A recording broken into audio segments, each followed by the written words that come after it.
Hello guys, welcome back po muli sa ating pag-vlog. Ayan, so dito po tayo pupunta ngayon sa ating palengke na kung saan iba-iba yung nakalagay dito ng mga tinda. And then, merong mga nakalagay is 351 euro. At ito yung kanilang pinaka lechon kung saan maraming bumibili rin dito. No? So guys, ngayon bibili naman tayo sa ating fruits na kung saan ito yung kanilang presyo. So yan yung kanilang mga fruits. Ayan, so titingnan lang muna natin kung ano yung pinaka the best na mabibili po natin dito, no guys, ha? Kasi kumbaga mahal, 2 euro. Ayan, 2 euro isang ano lang yon, isang piraso, no? Kumbaga isang tumpok lang, kumbaga. Ayan, so ito yung kanilang talong. Ang talong po nila ay ganyan ang itsura, malalaki.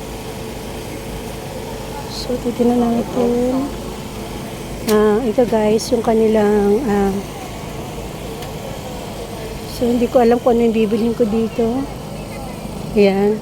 So, ito 150.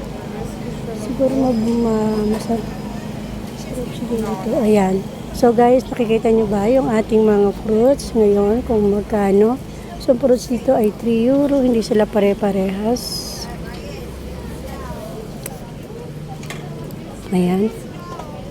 So, tingnan lang po natin yung iba natin makikita ng mga fruits. And this is the honey.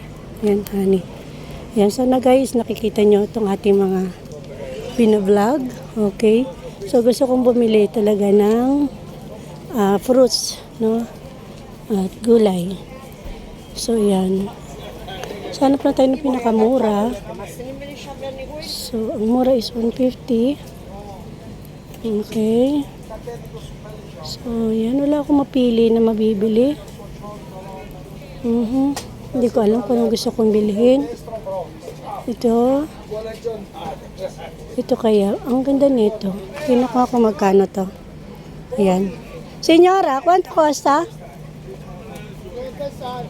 Arrivo subito.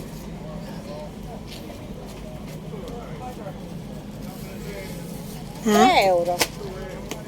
3 daw. 3. Ne vuoi un altro? Prendilo. Okay. Kuha pa tayo ng iba. Questo, signora, quanto? Quella è l'insalata. Si, insalata. So, tingnan natin to guys. Ayan.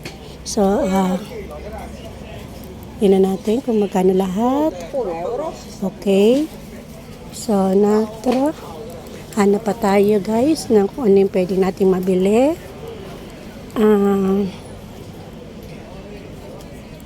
Questo signora, quanto costa? 3 euro. 3? Sì, questi 2,50. Sono un po' più maturi, quelli sono duri. Questo 3. Solo così, va bene così. Questo che cosa? Quello è basilico. Ah, basilico. Questo è rucola. Rucola? Rucola, sì. Guarda quanto è bello. Ah, okay. Solo kasi. Okay. Wala. Caldo. Solo kasi, signora? Allora. 4? €4. Sì. Ok, grazie. Grazie.